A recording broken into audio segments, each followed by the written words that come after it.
Akala ng lahat, isang ordinaryong car crash lang ang nangyari noong umagang iyon. Isang kotse, isang madilim at halos walang taong kalsada.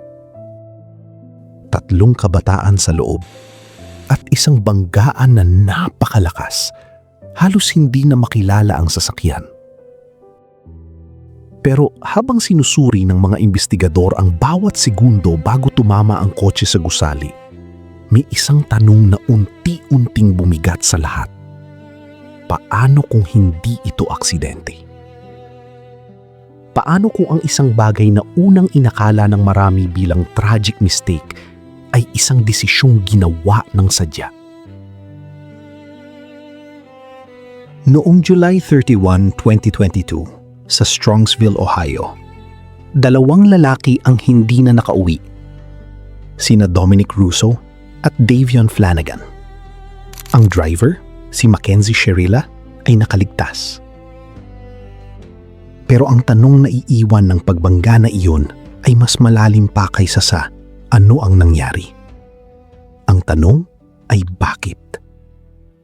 Dahil ayon sa korte, sa loob ng ilang segundo bago ang impact, walang preno. Buong diin ang accelerator. At ang kotse ay bumangga sa isang brick building sa halos 100 miles per hour. Ito ang kwento ng isang pangyayaring mahirap paniwalaan, pero totoong nangyari.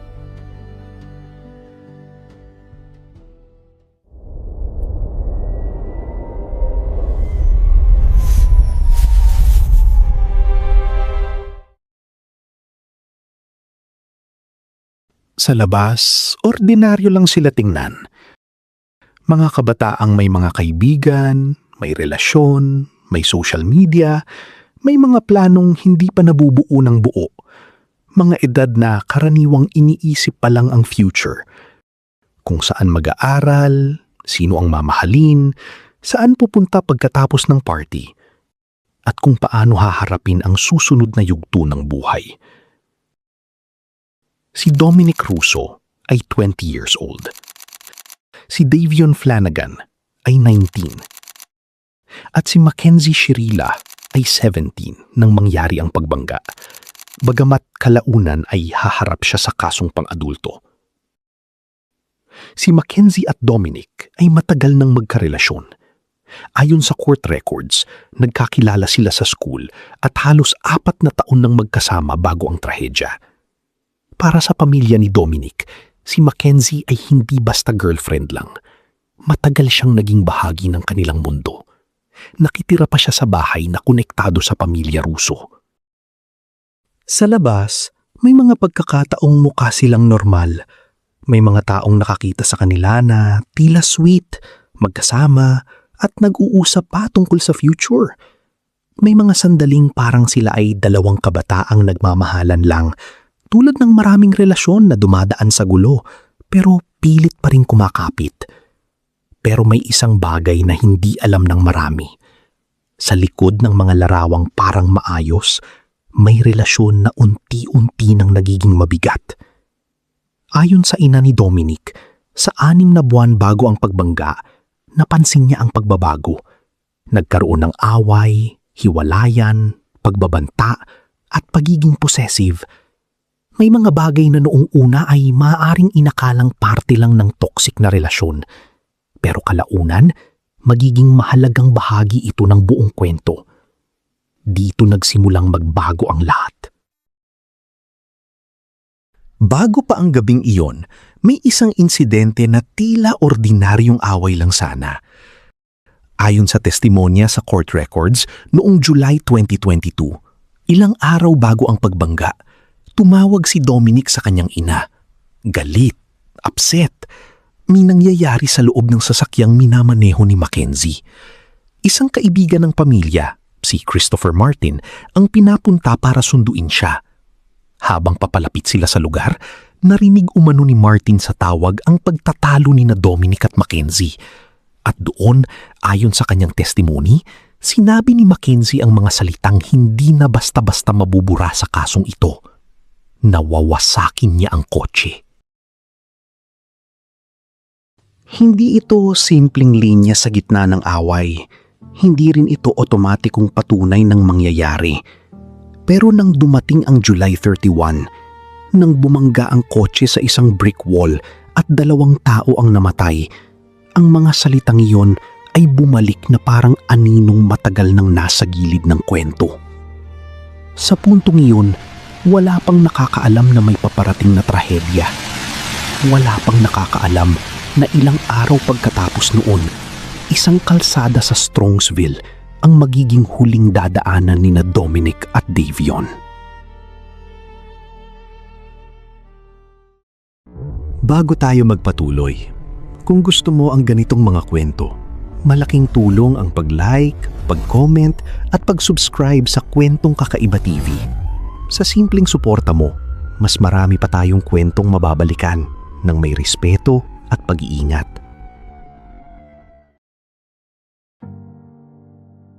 Gabi ng July 30, 2022. May graduation party. Isang laid-back na gathering, mga kaibigan, kwentuhan, apoy sa labas. Isang eksenang pamilyar sa maraming kabataan. Yung uri ng gabing parang walang mabigat na nangyayari. Dumating sina Mackenzie, Dominic at Davion bandang 10:15 o 10:30 ng gabi. Ayon sa testimony, may dala silang takila at weed pen. Pero sa mismong party, hindi nakita ng host na uminom o gumamit ng drugs ang tatlo. Mga 25 hanggang 30 minutes lang sila roon bago umalis. Pagkatapos, pumunta sila sa isang bahay sa Brushwood Lane sa Strongsville. Ayon sa Life 360 location data na ibinigay sa pulisya, naroon si Davion mula 11:39 p.m. hanggang 5:30 a.m. Kinabukasan na halos tahimik na oras kung kailan karamihan ay tulog pa. At bandang 5:30 a.m., nagsimulang gumalaw ang location data. Sa loob ng ilang minuto, ang 3 kabataan ay nasa loob ng Toyota Camry ni Mackenzie. Si Mackenzie ang nagmamaneho. Kasama niya sina Dominic at Davion. At sa labas, halos walang tao. Ito ang oras na kakaiba ang pakiramdam ng mundo. Hindi na gabi, pero hindi pa ganap na umaga. Madilim pa ang paligid. Tahimik ang mga gusali. Konti ang sasakyan. At kung may mangyari man sa isang liblib na kalsada, maaaring abuti ng ilang minuto bago ito mapansin. O mas matagal pa. Ayon sa Cuyahoga County Prosecutor's Office, habang minamaneho ni Mackenzie ang Toyota Camry sa Progress Road, controlled muna ang takbo. Pero halos matapos siyang lumiko papunta sa Progress Drive, bumilis ang sasakyan. Umabot ito sa halos 100 miles per hour. Isipin mo iyon, hindi highway, hindi open road, isang commercial area, isang rough road ayon sa police testimony. Isang lugar na may curves at T-intersection sa dulo. At sa loob ng ilang segundo, ang kotse ay humaharurot. Ayon sa crash reconstruction, 4.6 seconds bago ang impact, fully depressed ang accelerator pedal. Sa madaling salita, nakadiin ng todo ang gas. Hanggang 1.6 seconds bago ang crash, 100% ang engine throttle. At sa loob ng mga huling segundong iyon, walang preno. Walang preno. Isang maliit na liko, isang mabilis na galaw, isang matinding pagliko ng manibela, isang curb, at pagkatapos, impact.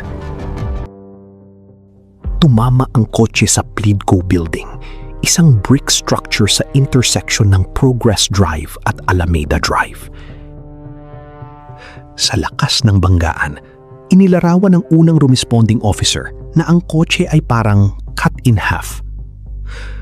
Ilang segundo lang ang pagitan ng katahimikan at kaguluhan. Isang saglit na maaaring may humihinga pa. Isang saglit na maaaring may nakatitig lang sa dilim. Isang saglit na wala pang nakakaalam na 2 buhay ang tapos na. At pagkatapos noon, wala nang makakabalik sa dati. Ang pinakamasakit sa kwentong ito, hindi agad nakita ang pagbangga. Ayon sa prosecutor's office, natagpuan ang crash site mga 45 minutes pagkatapos ng banggaan nang may mabuting taong nakakita at tumawag sa pulisya. 45 minuto. Sa ganoong sitwasyon, bawat minuto ay mabigat. Bawat segundo ay may kasamang tanong, may buhay pa ba? May maririnig pa ba? May maililigtas pa ba? Pagdating ng responders, nakita nila ang sasakyang bagsak sa gusali. Malubha ang damage. Nung una, inakala pa ng ilang responders na patay na ang lahat. Pero habang sinusubukan nilang buksan ang sasakyan at putulin ang airbags, may narinig silang tila umuungol. Si Mackenzie ay buhay pa. Si Davion ay una ring inasahang maililipad sana ng helicopter pero hindi na siya umabot. Si Dominic at Davion ay parehong idineklarang patay sa scene. Si Mackenzie naman ay dinala sa ospital at ginamot sa kanyang mga injuries. Para sa pamilya ni na Dominic at Davion, hindi ito headline. Hindi ito viral story. Hindi ito Netflix documentary. Hindi ito debate sa comment section. Ito ay anak nila, kapatid, kaibigan, isang taong may pangalan bago naging parte ng isang kaso. At sa bawat pamilya na naiwan, ang tanong ay hindi lang paano nangyari, kundi bakit sila? Sa una, madaling isipin na aksidente ito. Teen driver, madilim na oras, posibleng pagod, posibleng galing sa party, posibleng nalito, posibleng may medical emergency. At dito naging komplikado ang kaso. Ayon sa court records, may history si Mackenzie ng POTS o Postural Orthostatic Tachycardia Syndrome, isang kondisyon na maaaring magdulot ng mabilis na tibok ng puso, pagkahilo, o minsan ay pakiramdam na mahihimatay. Ipinunto rin ng defense ang posibilidad na may nangyaring medical episode. Sinabi rin ni Mackenzie na hindi niya maalala ang nangyari. Sa text na ipinakita sa court records, sinabi niya kay Christine Russo, ina ni Dominic, na naaalala niyang lumiko siya sa street tapos nag-fade to black ang kanyang paningin. Sinabi niyang gusto niyang maalala ang nangyari at nagtanong pa raw siya sa therapist kung bakit wala siyang memorya. Sa isang banda, may kwento ng isang driver na nagsasabing nawalan siya ng alaala. Sa kabilang banda, may ebidensyang nagsasabing iba ang ipinapakita ng sasakyan. At habang mas maraming detalye ang lumalabas, mas lalong nagiging malinaw na may hindi nagtutugma. Sinuri ng mga investigador ang Toyota Camry. Ayon sa prosecutor's office, ipinakita ng event data recorder ang tinatawag na black box na nakadiin ng todo ang accelerator at hindi naaapakan ang brake pedal bago ang impact. Wala ring nakitang defect sa sasakyan na naging dahilan ng crash. Sa court testimony, sinabi ng mechanical expert na walang indikasyon ng pre-crash mechanical or electrical failure na maaaring nagdulot ng loss of accelerator control, loss of braking, o loss of steering. Ibig sabihin, ayon sa ebidensya ng prosecution, hindi basta nagloloko ang sasakyan. Sinuri rin ang daan.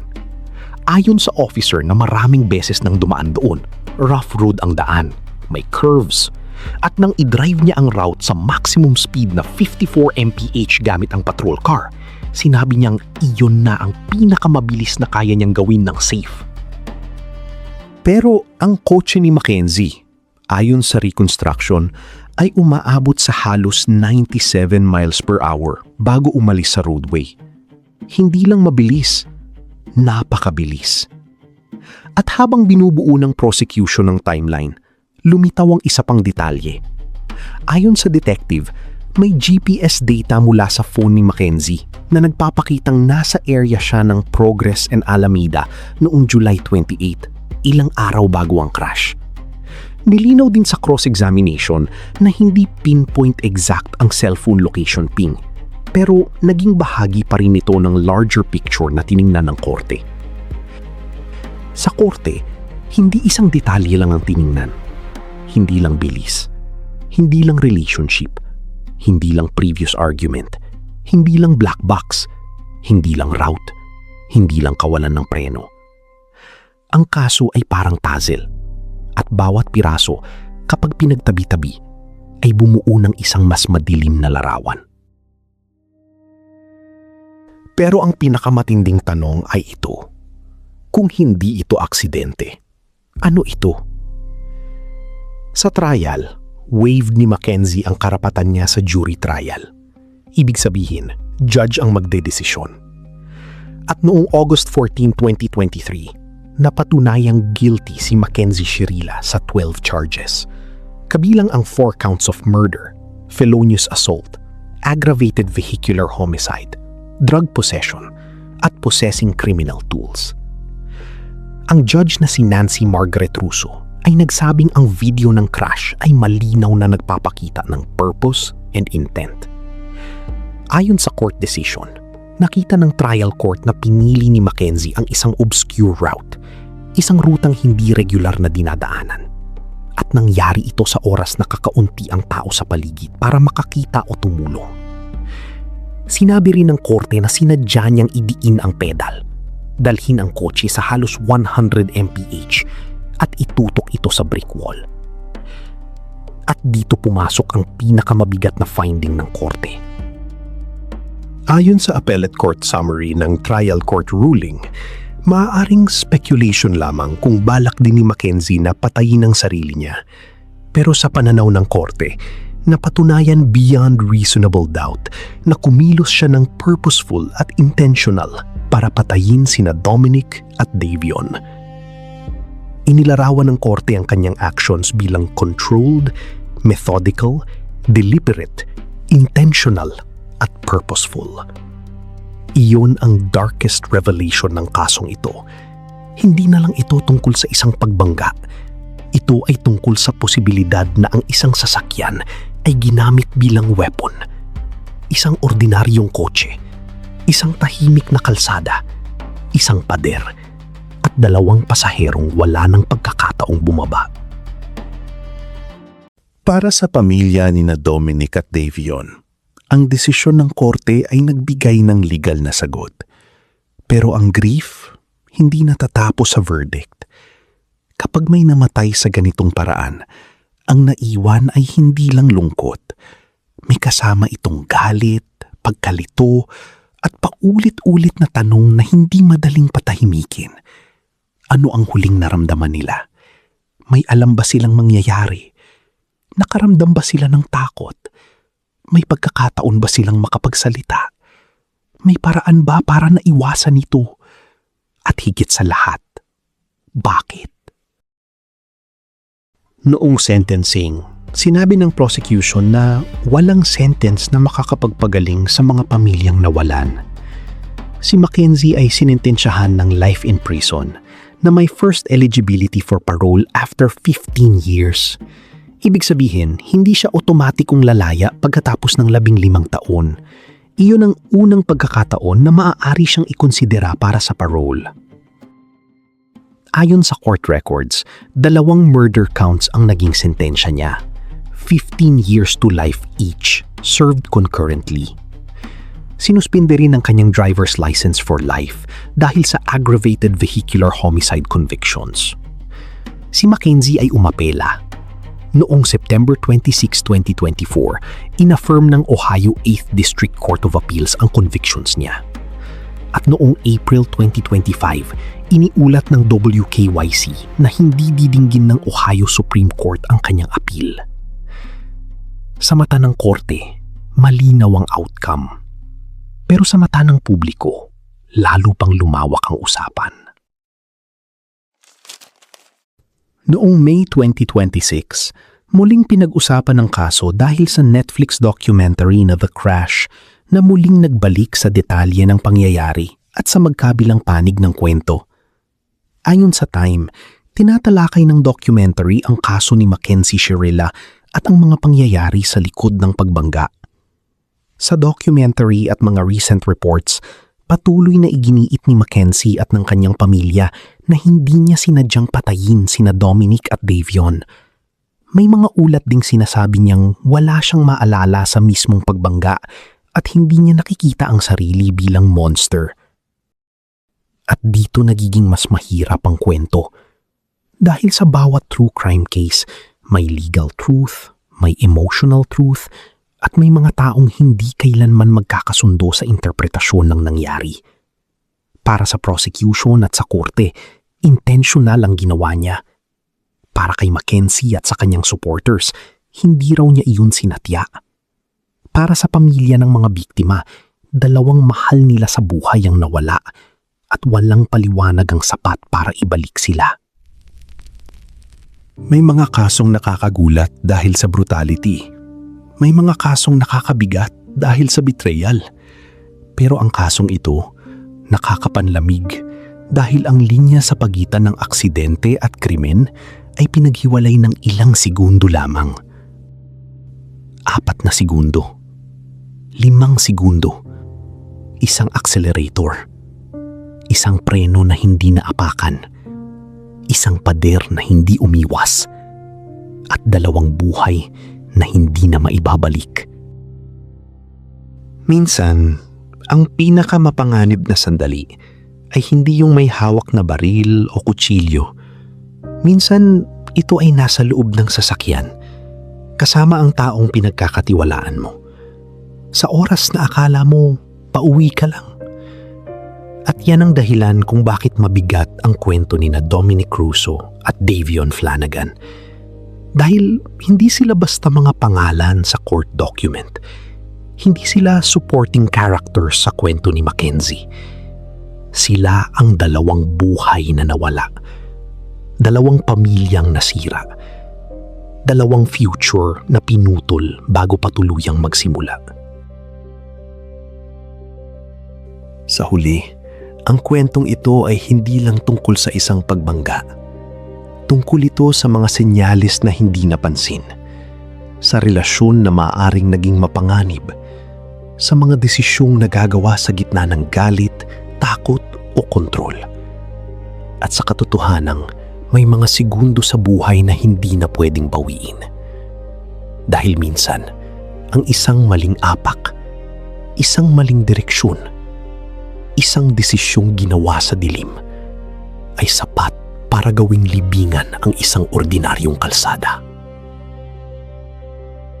Kung umabot ka sa puntong ito, salamat sa pakikinig sa kwentong ito. Kung naniniwala kang may mga totoong kwento na dapat hindi makalimutan, maaari kang mag-subscribe sa Kwentong Kakaiba TV. Dito, binabalikan natin ang mga pangyayaring may dilim, may sakit at may aral. Kwentong Kakaiba TV. Totoong kwento, kakaibang dilim, aral na hindi malilimutan.